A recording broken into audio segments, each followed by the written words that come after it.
आज जो धनुर्धारी इस जल के स्रोत को रोक पाएगा वही वास्तव में महान कहलाएगा, और इस चरण का विजेता भी।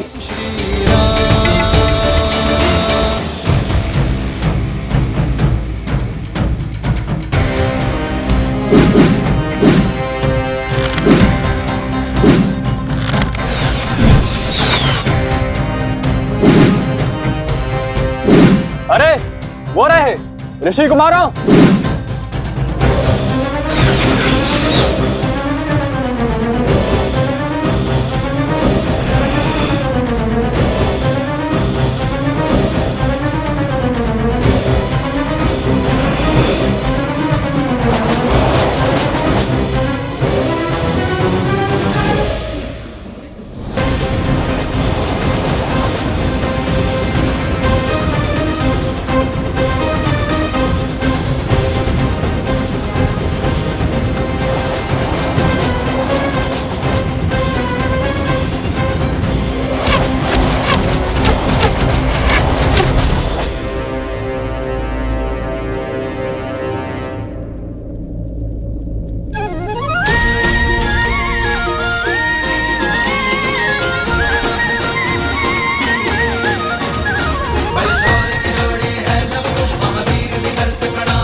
अद्भुत अद्भुत क्षमता है इन बालकों में, और वो भी ऋषि कुमार।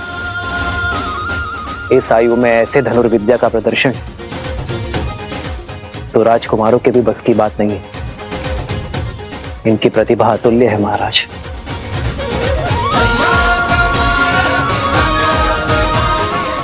अरे रुको,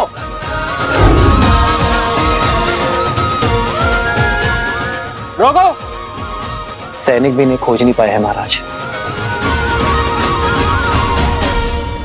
ये दोनों बालक असाधारण प्रतीत हो रहे हैं।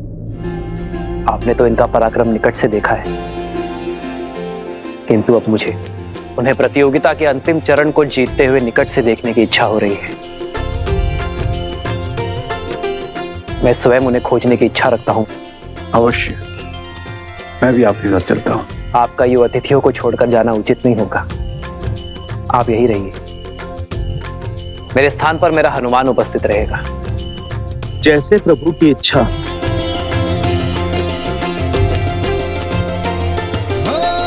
मंगल भवन मंगल हारी, द्रवहु सुदशरथ अजर बिहारी। सिया राम जय जय राम।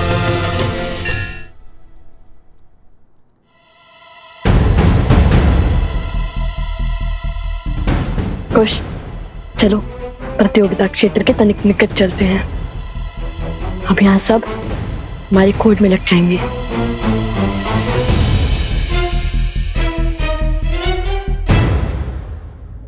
अद्भुत धनुर्विद्या का प्रमाण देते हुए हमारे गुप्त प्रतियोगी ने दूसरा चरण जीत लिया है, और इसी के साथ हम आ पहुंचे हैं इस स्पर्धा के आखिरी चरण में। अब देखना यह है कि इस अंतिम चरण में वो हमारे समक्ष आते हैं या नहीं। तो ध्यान से सुनो, इस चरण में महाराज जनक का अश्व,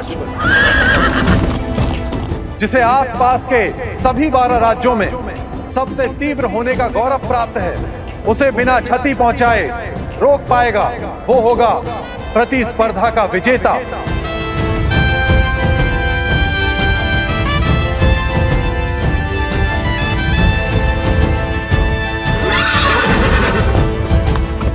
ये तो सच में असंभव है। भैया, अश्व के आसपास बाणों का घेरा बनाने से कोई लाभ ही नहीं होगा। वो एक छलांग में उसे पार कर लेगा। यहाँ से तो सब असंभव लगता है। अश्व भी दिखाई नहीं दे रहा है, और प्रतियोगिता क्षेत्र तो उस और है ना। चलो उस वृक्ष पर चढ़ के देखते हैं, कदाचित कोई मार्ग दिखे।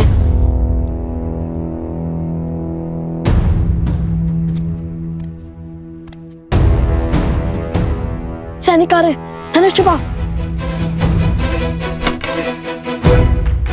ये लो।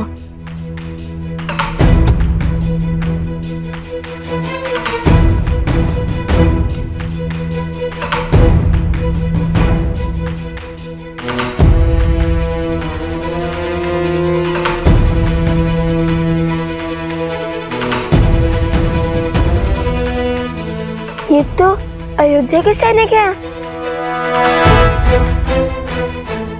इतने सैनिक मिलकर उन 2 बालकों को नहीं खोज पा रहे हैं। शीघ्र ही हमें उन दोनों को महाराज के समक्ष ससम्मान प्रस्तुत करना होगा। लगता है पूरी मिथिला और अयोध्या मिलकर हमें खोजने में जुट गई है। वो देखो, मिथिला के सैनिक जिन्हें हमने माटी में स्नान करवाया था।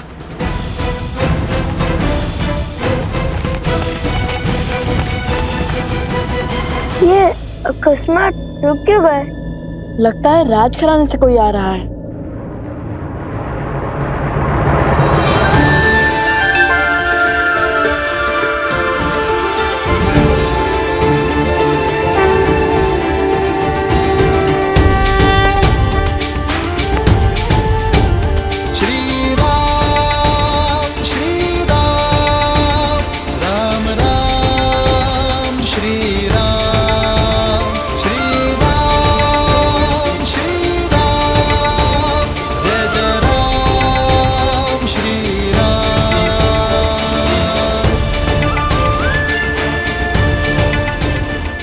अंततः भक्त को भगवान के दर्शन मिल ही गए।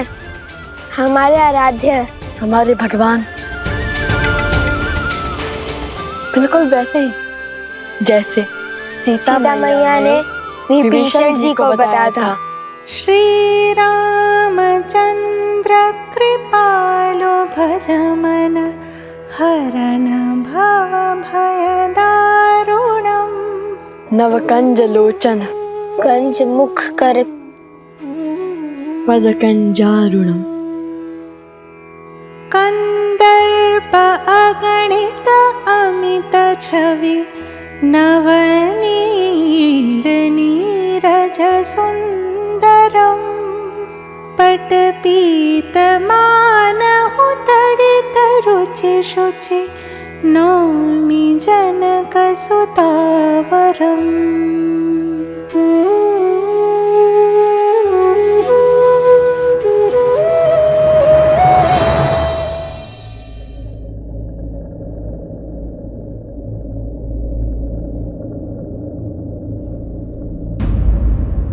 खुश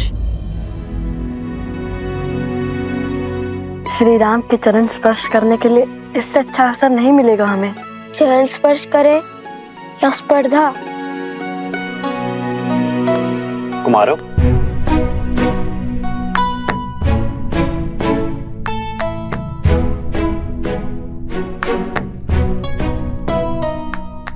आभास होता है ये भार बहुत अधिक है। लाइए मैं सहायता कर देता हूँ। नहीं नहीं नहीं, हम स्वयं ले जाएंगे। प्रतिदिन का कार्य है भद्र। आप दोनों बड़े परिश्रमी प्रतीत होते हैं। हमारी माता ने सिखाया है कि अपना कार्य सदा स्वयं करना, किसी की सहायता न लेना। बड़ी अच्छी सीख दी है, किंतु मुझे आप दोनों की सहायता चाहिए कुमारों। क्या आपने हाथों में धनुष लिए 2 ऋषि कुमारों को देखा है? केश भी लंबे हैं उनके। हाँ हाँ, उस ओर गए वो दोनों ऋषि कुमार।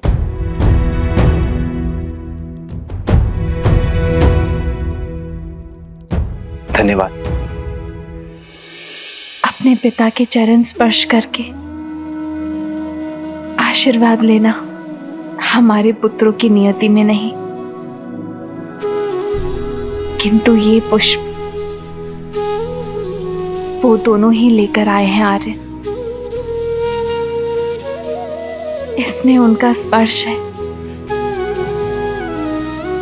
स्वीकार कीजिए।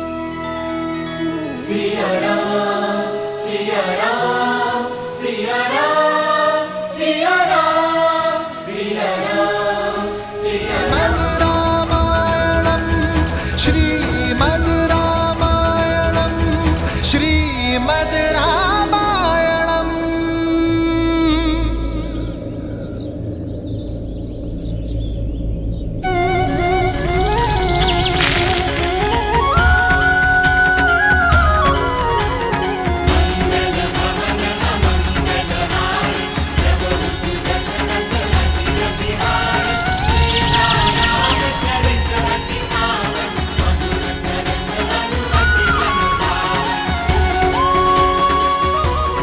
प्रसन्न रहो।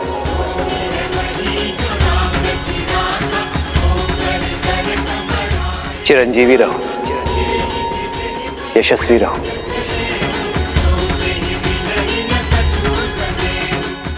ये कैसा अद्भुत आभास है।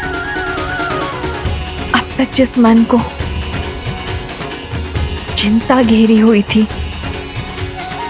अब वो अचानक आनंदमय कैसे हो गया। कैसा शुभ संकेत है ये।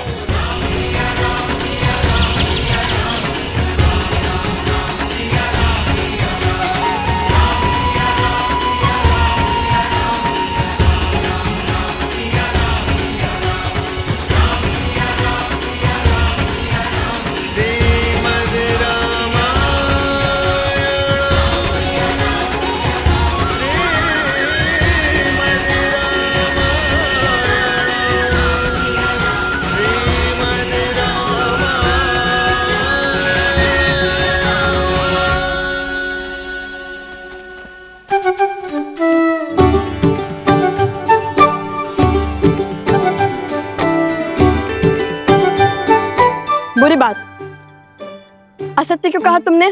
हम तो यही हैं। सत्य और मैंने तो केवल इतना ही कहा था कि वो दो ऋषि कुमार उस ओर से आए थे और हम भी तो उसी ओर से आए, तो हम भी थे ना उसी ओर से।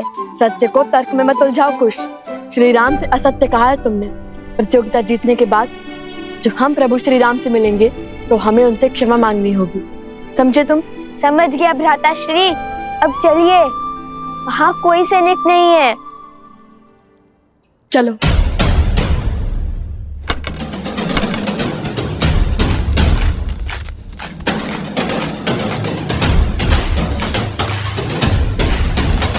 भैया, अब तो अंतिम स्पर्धा बची है, उसके बाद छुपने छुपाने के खेल से मुक्ति मिल जाएगी।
सावधान, अश्व को क्षति नहीं पहुंचनी चाहिए। जानता हूं, मैं तो केवल इसे भयभीत कर रहा था।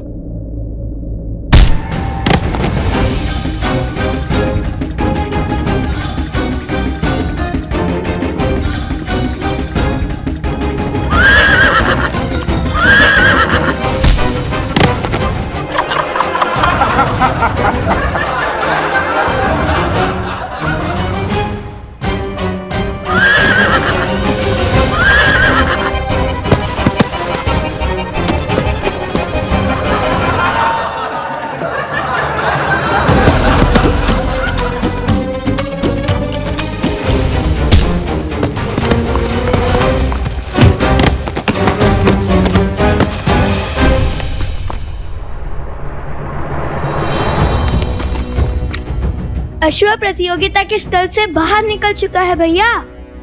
हमें उसे इसी नगर में रोकना होगा, अन्यथा न जाने कौन कौन से राज्य घुमा देगा ये हमें।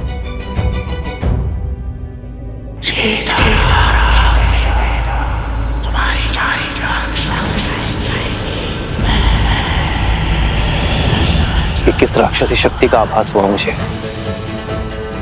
आर्य सुमंत, जी महाराज। आप सैनिकों को लेकर उस ओर जाइए,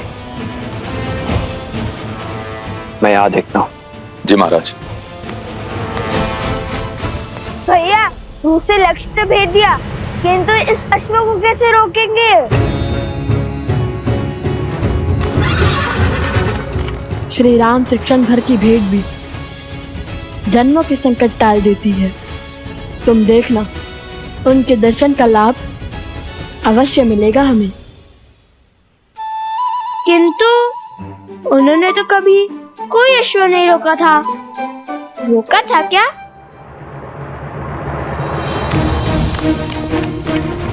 वो देखिए भैया, वो रहा। कुछ सोचिए भैया, कैसे रोके इस अश्व को? यदि हमें मार्ग नहीं दिख रहा तो हम उसके मार्ग का अवरोध बन जाएंगे। सज्जो कुछ फिर विचार कर लीजिए भैया, मुझे तो ये बड़ा क्रोधित लग रहा है। सोचो कुछ, श्री राम ने क्या कहा था? उन्होंने तो कहा था प्रसन्न रहो, संतुष्ट रहो और चिरंजीवी रहो। किंतु इससे अश्व को पकड़ने में क्या संतुष्टि, क्या प्रसन्नता होगी भैया? प्राणी प्रसन्न और संतुष्ट कब होता है? मैं तो तब संतुष्ट रहता हूँ जब मेरा पेट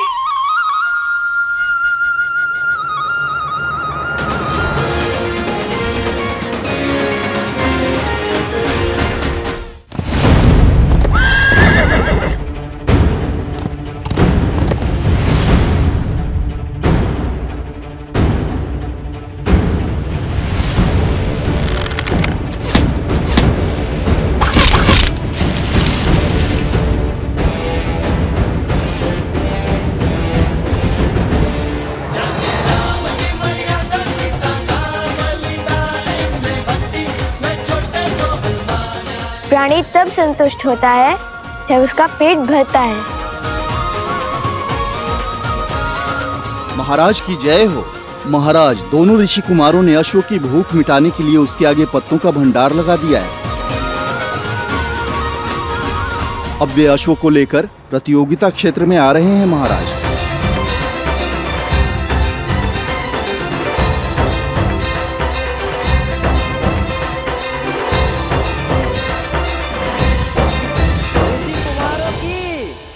ऋषि कुमारों की लगता है तुम्हारे मित्र स्पर्धा जीत गए हैं। समय आ गया है जब उस प्रतियोगिता क्षेत्र में उन्हें पुरस्कार मिल रहा होगा। तब पूरे नगर के समक्ष तुम्हें उन्हें जीवन का सबसे बड़ा आघात देना होगा। संसार को बताना होगा कि लव कुश सीता के पुत्र है। जो सत्य देवी सीता ने संसार से छुपाए, स्वयं भगवान वाल्मीकि भी जिसे उजागर नहीं करना चाहते, वो आप क्यों सबके सामने लाना चाहते हैं? क्या मिलेगा आपको माता सीता और लव कुश को दुख पहुंचाकर? जिज्ञासा, ये सत्य जब सामने आएगा तो संसार में विविध प्रकार के विचारों का जन्म होगा। कोई राम से इसलिए घृणा करेगा क्योंकि उसने अपनी गर्भवती पत्नी का त्याग किया। कोई सीता पर संदेह करेगा। मैं कुछ नहीं कहूंगा, चाहे तो आप मेरे सर के टुकड़े टुकड़े कर दे। लगता है मुझे अपनी मायावी शक्तियों से ही तुमसे अपनी बात मनवानी पड़ेगी।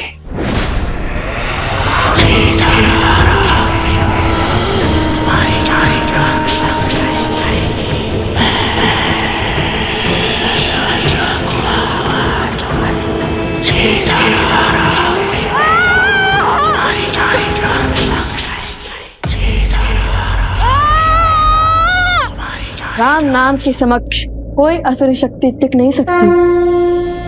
राम, राम, राम, राम, राम, राम, राम, राम, राम, राम। मौन हो जाओ मूर्ख बालक। राम, राम।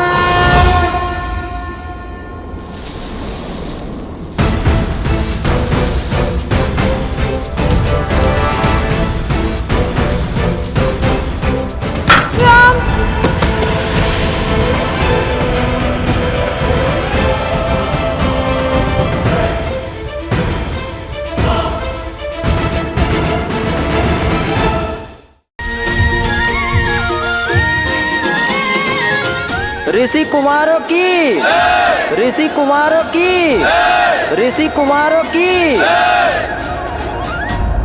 भैया, श्री राम और माता सीता दिखाई नहीं दे रहे हैं। मेरे नेत्र भी उन्हें ही ढूंढ रहे हैं।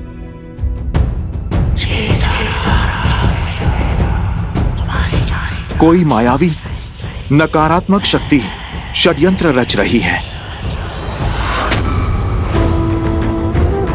यदि तुम मेरे किसी काम के नहीं तो तुम्हें जीवित छोड़कर क्या करूंगा मैं? अंतिम अवसर दे रहा हूं बालक, मान लो मेरी बात।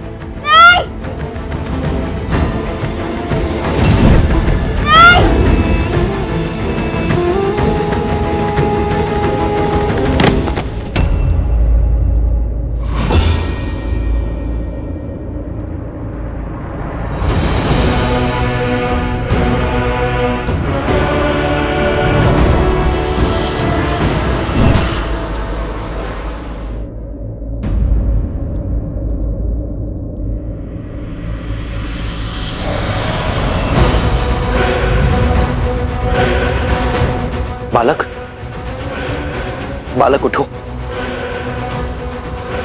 मुझे पराजय स्वीकार नहीं है राघव। मैं तुमसे जीत के रहूंगा, तुम्हें हरा कर रहूंगा मैं।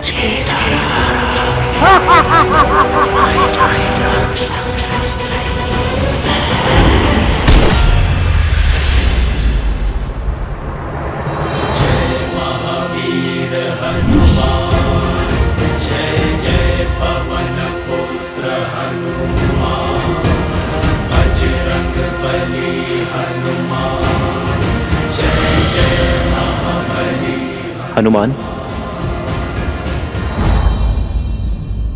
ये समय प्रहार करने का नहीं, प्रहार से बचने का है।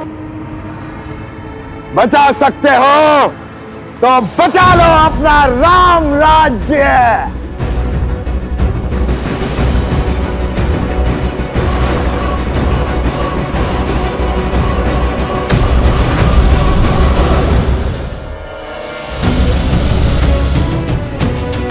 महाराज, वो बालक मिल गए।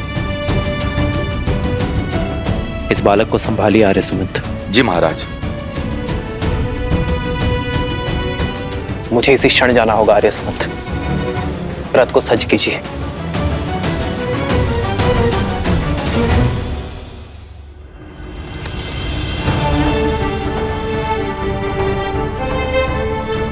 आर्य सुमंत, महाराज जनक से मेरी ओर से क्षमा मांगिएगा।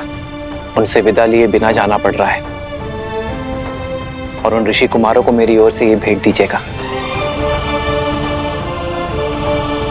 कभी अवसर मिला तो उनसे भेंट का लाभ मिलेगा मुझे।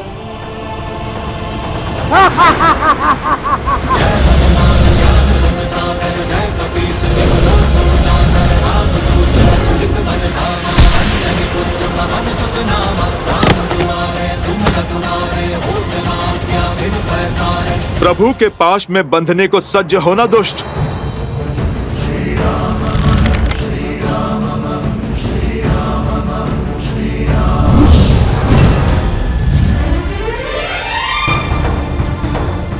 अयोध्या चलो हनुमान, हमारे पास समय अधिक नहीं है।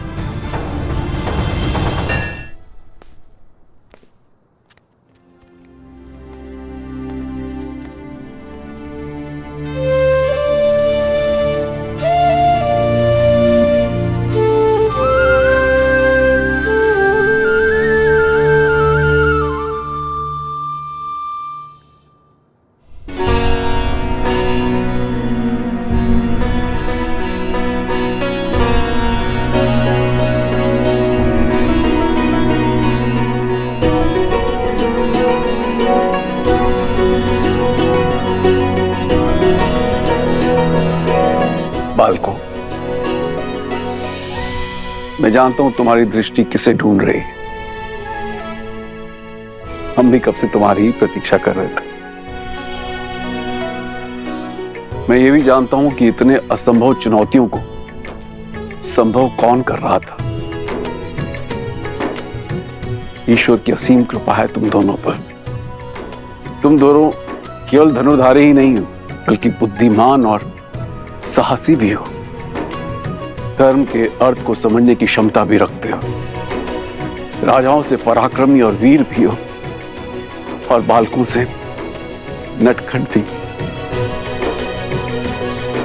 मैं और श्री राम तुम दोनों से अत्यंत प्रभावित हैं।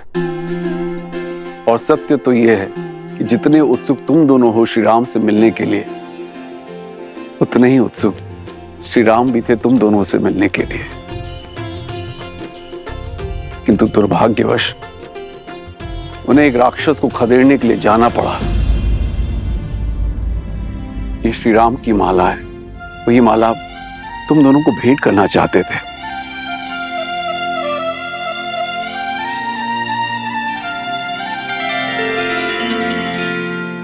कितना सुंदर रूप है, इतना सुंदर भाव और स्वभाव है, इतनी नम्र छवि। तुम दोनों को देखकर किसी का स्मरण हो आया।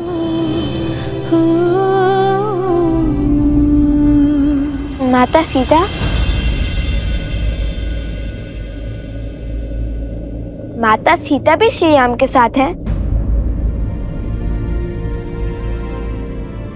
बताइए ना,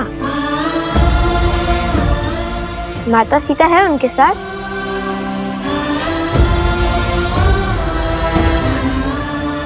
कोई बात नहीं, जब हम अयोध्या जाएंगे तब माता सीता से भी मिलेंगे और श्री राम से भी। हमारी माता कहती है कि जो बीत गया उससे सोच सोचकर दुखी होना व्यर्थ है, इसलिए आगे का सोचना चाहिए। उचित कहा आपकी माताश्री ने। बीते कल के बारे में सोच के दुखी होना ठीक नहीं है। अत्यंत बुद्धिमान प्रतीत होती है तुम्हारी माता। मैं भी उनसे मिलना चाहती हूँ। मुझे भी अपने साथ ले चलो। सुना ना?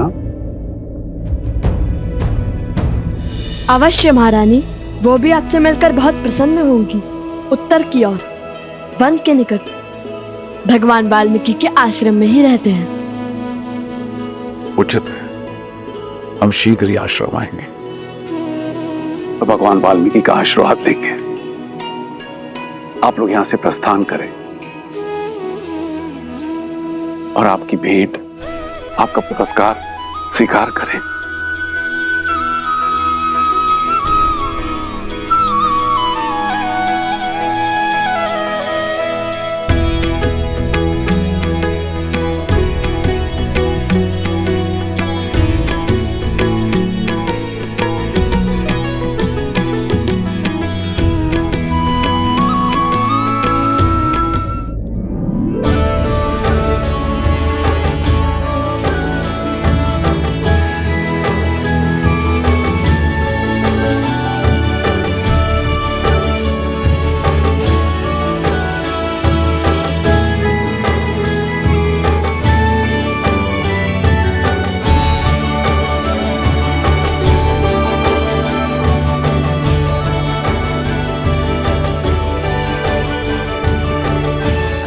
मिथिला की कन्याएं बड़ी कठोर होती हैं। एक बार जो उन्होंने किसी को पति स्वीकार लिया तो यमराज भी उनका मन नहीं बदल सकता।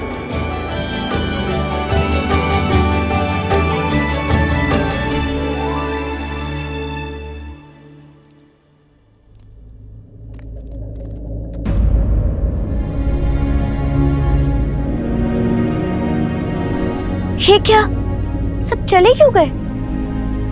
क्या हमसे कोई भारी भूल हुई है?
इस समस्त संसार में धर्म के अश्व का घूमना अनिवार्य है।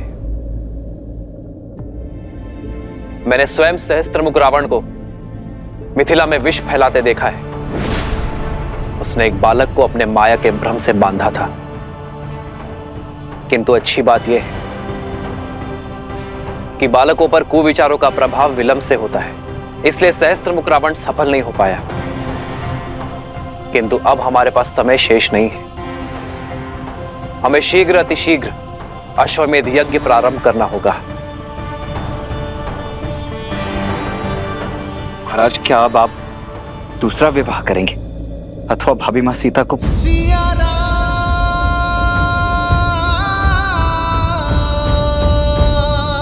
तो अब आगे के लिए क्या आज्ञा है महाराज?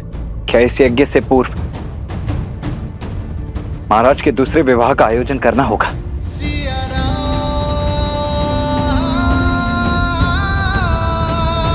इसकी कोई आवश्यकता नहीं है लक्ष्मी।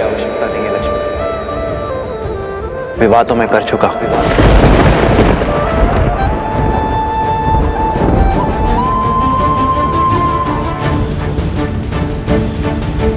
सात दिन के पश्चात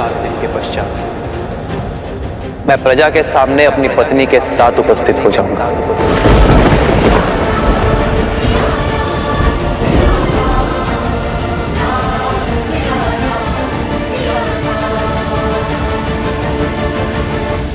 न जाने कहां की होगी वो, किस नगर की होगी वो महारानी, किस धर्म का वहन करती होगी। रघुकुल की गरिमा निभा भी पाएगी या नहीं? नहीं, इस नई महारानी को हम स्वीकार नहीं करेंगे। कभी स्वीकार नहीं करेंगे। राजा राम है वो कुछ भी अनिष्ट कर ही नहीं सकते। उन्होंने विवाह किया क्योंकि यही उचित था। राजा है इसका तात्पर्य नहीं कुछ भी अनुचित करेंगे। हमारे महाराज ने हमेशा उचित कार्य ही किए हैं। ये उचित नहीं है। यही उचित है। ये उचित नहीं है। यही उचित है। अन्याय है ये। आप ये कैसे कह सकते हैं? क्योंकि हमारे महाराजा ने ध्यान रखा ही है।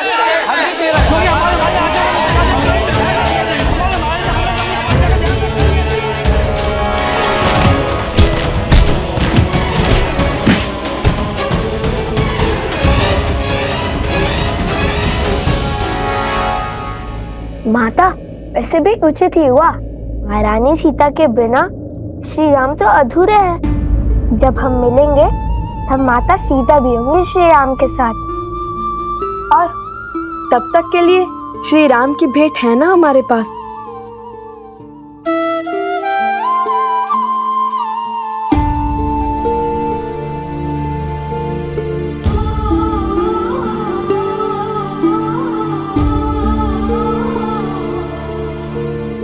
देखिए ना माता, कितना सुंदर हार है।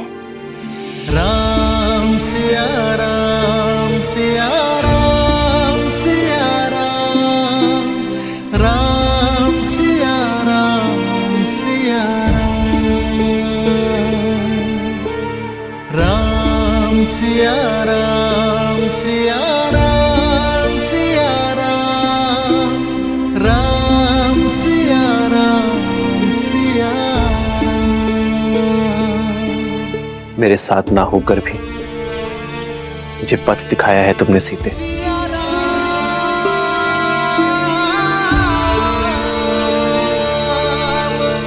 प्रभु, आप जो करेंगे वो उचित ही होगा, किंतु प्रजा में जो ये तर्क वितर्क चल रहा है, इसे रोकने का मार्ग अवश्य ही खोजना होगा। अपने हृदय को और दृढ़ बनाने के लिए मुझे तप का मार्ग खोजना होगा हनुमान।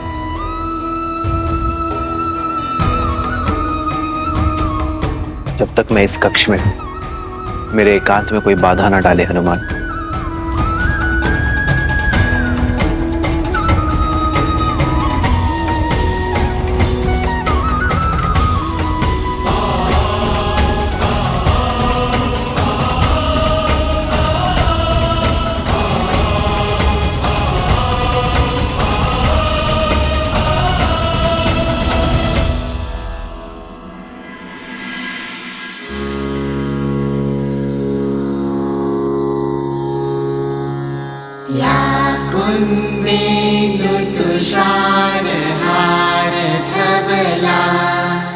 या शुभ्रवस्त्रावृता या वीणावरदण्डमण्डितकरा या श्वेतपद्मासना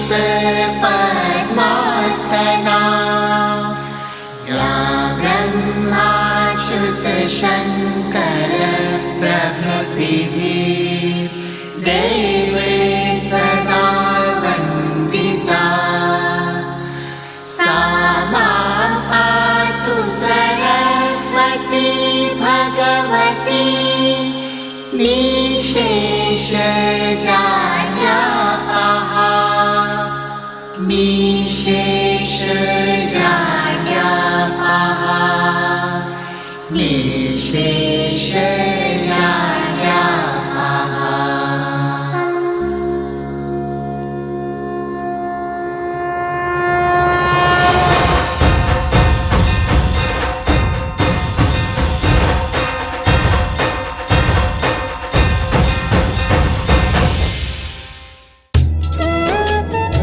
भगवान वाल्मीकि का आशीर्वाद सदा तुम पर बना रहे पुत्रों। उठो। गुरुदेव, आज सरस्वती माता की पूजा क्यों? बताता हूँ, परंतु इससे पहले ये बता दूं कि भगवान वाल्मीकि की क्या इच्छा है। पुत्रों, तुमने मिथिला में अपने शौर्य का परचम लहराया, किंतु अब भगवान वाल्मीकि कुछ और चाहते हैं। उनका आदेश धनुष बाण का त्याग कर हाथ में वीणा उठाने का है, क्योंकि संपूर्ण व्यक्तित्व वो होता है जिसमें केवल बल और बुद्धि ही नहीं, कला भी सम्मिलित हो। और कला के बिना प्रभु भी पशु हैं। कला तो रावण के पास भी थी। बल, बुद्धि, कला और धर्म, ये चार स्तंभ से व्यक्ति का व्यक्तित्व बनता है। रावण के पास बल, बुद्धि और कला तो थी, किंतु धर्म नहीं था। और वो धर्म क्या है गुरुवर? उस धर्म को भी जान जाओगे जब अपने अगले प्रवास से लौटोगे। कहाँ का प्रवास? अयोध्या।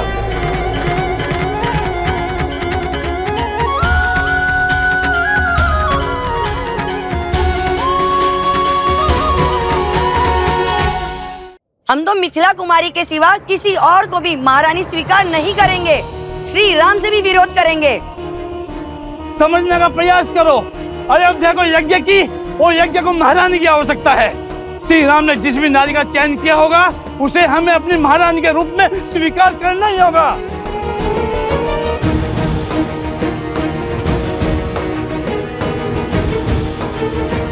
कौशल राज राजा रामचंद्र की जय।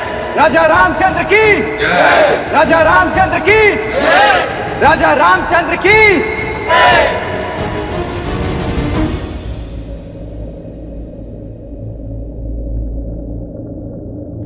राज्य यज्ञ के बिना अधूरा है और राजा रानी के बिना अपूर्ण है।